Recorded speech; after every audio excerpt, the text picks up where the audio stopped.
बीते दिनों एक दिवसीय दौरे पर पहुंचे सरगुजा प्रभारी मंत्री शिव डहरिया की मौजूदगी में युवा कांग्रेस के एक पदाधिकारी की अंबिकापुर के सर्किट हाउस में पिटाई का मामला सामने आया था, जहां सर्किट हाउस में भाजपाई कहकर युवा कांग्रेस पदाधिकारियों ने किसी की पिटाई कर दी थी, जिसके बाद पिटाई के वक्त सर्किट हाउस के अंदर मौजूद प्रभारी मंत्री और अन्य वरिष्ठ कांग्रेसी नेताओं ने इस मामले को तूल दिए बिना वहां से निकल लिए।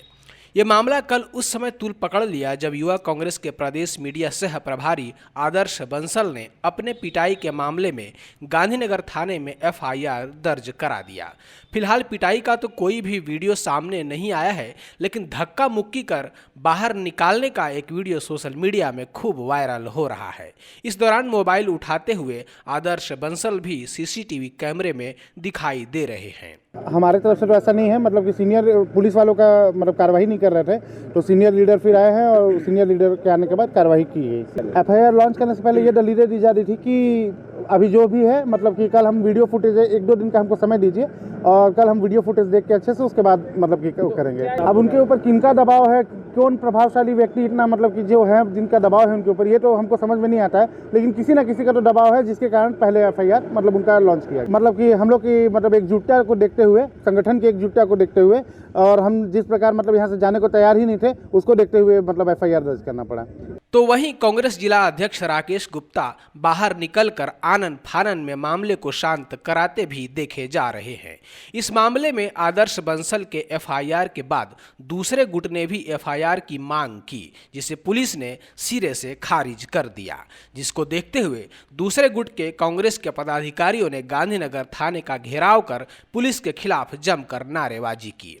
गांधीनगर थाने में बैठकर देर रात तक प्रदर्शन करते रहे, जिसके बाद रात 11:30 बजे कांग्रेस जिला अध्यक्ष राकेश गुप्ता, श्रम कल्याण बोर्ड के अध्यक्ष सफी अहमद सहित अन्य बड़े नेताओं को थाने आना पड़ गया, जहां पुलिस के आला अधिकारियों ने मामले को बढ़ते हुए देख दूसरे तरफ से भी एफआईआर लिख ली।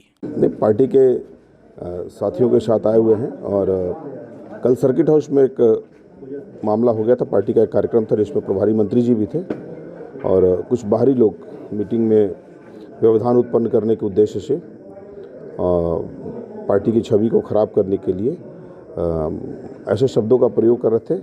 उसमें कुछ छूमा झमटी हुई थी दोनों पक्ष की तरफ से। एक पक्ष का एफआईआर हो गया था और दूसरे पक्ष की तरफ से हम लोग आए थे एफआईआर करने के लिए और एफआईआर हो गया। आवेदन कल दिए थे और जांच के बाद आज एफआईआर हुआ है। नहीं सुनने की तो कोई बात ही नहीं थी। शिकायत बिल्कुल हम लोगों की सही थी और मौके पे मैं भी था। उस लड़के को मैंने 1 महीना पहले भी सर्किट हाउस में मना किया था कि आप कांग्रेस विचारधारा से नहीं हैं और कांग्रेस के कार्यक्रमों में इतना अभी हस्तक्षेप करना उचित नहीं रहेगा। ये बात मैंने उससे रोका था और हमारे जो युवा लड़के हैं उनके सामने वो हमारे वरिष्ठ लोगों के बारे में और पार्टी के बारे में कुछ ऐसे कमेंट्स किए जिससे कि मामला अप्रिय स्थिति बन गई थी। कांग्रेस बहुत स्वच्छ और निर्मल पार्टी है। कुछ असामाजिक तत्व घुसने की कोशिश कर रहे हैं मौके का लाभ उठाने के लिए।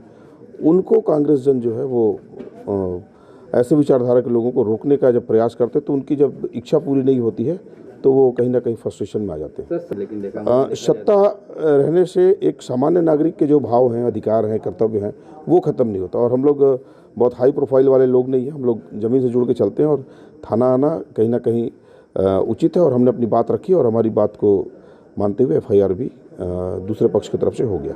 वहीं दूसरी तरफ जैसे ही बड़े नेताओं का आगमन गांधीनगर थाने में हुआ तो उन नेताओं ने देर रात होने के कारण प्रदर्शन कर जूनियर नेताओं के लिए खाने का भी प्रबंध करते हुए साथ लेते आए और थाने के गेट पर ही प्रदर्शन करते हुए खाना खाया। बहरहाल सरगुजा में कांग्रेस के 2 गुटों में बंट जाने से विपक्ष को बैठे बिठाए मुद्दा मिला नजर आ रहा है। अब देखना होगा कि कांग्रेस की 2 गुटों का आगे क्या परिणाम होता है। आए दिन गुटबाजी सरगुजा में देखी जाती रही है, कभी राजीव भवन निर्माण के दौरान तो कभी किसी कार्यक्रम के आयोजन के लेकर।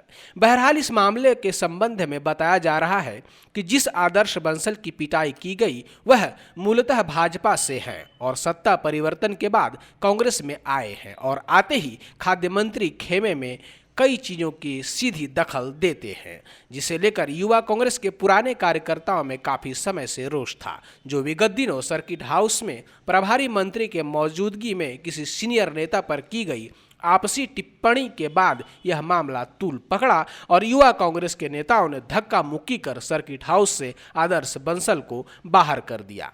दोनों पक्ष की एक शिकायत आई हुई थी जिसमें कि दोनों में ही मामले में इसमें एफआईआर ली गई है और आगे इसमें विवेचना की जाएगी और जो भी तथ्य और साक्ष्य आएंगे उसके अनुरूप कार्रवाई की जाएगी। कल इसमें दोनों पक्षों के बीच सर्किट हाउस में कुछ बात पर विवाद हुआ था जिसपे दोनों ही पक्षों के द्वारा एक आवेदन दिया गया था, जिस आवेदन के आधार पर ही इसमें एफआईआर लिया गया है और इसमें अग्रिम जाँच की जा रही है। लेकिन एफआईआर लेने की बात इनके द्वारा की जा रही थी, उसमें हमने अभी जांच के अनुरूप इसमें एफआईआर अभी लिया है 294/506 के तहत। नहीं, इसमें देखिए ऐसा है, दोनों ही मामले में जो शिकायत आई थी वो संज्ञेय अपराध से संबंधित था। इसमें संज्ञेय अपराध से संबंधित होने के कारण इसमें एफआईआर आज लिया गया है और इसमें जैसा मैंने कहा जो भी तथ्य साक्ष्य आएंगे उसके अनुरूप अग्रिम कार्रवाई की जाएगी।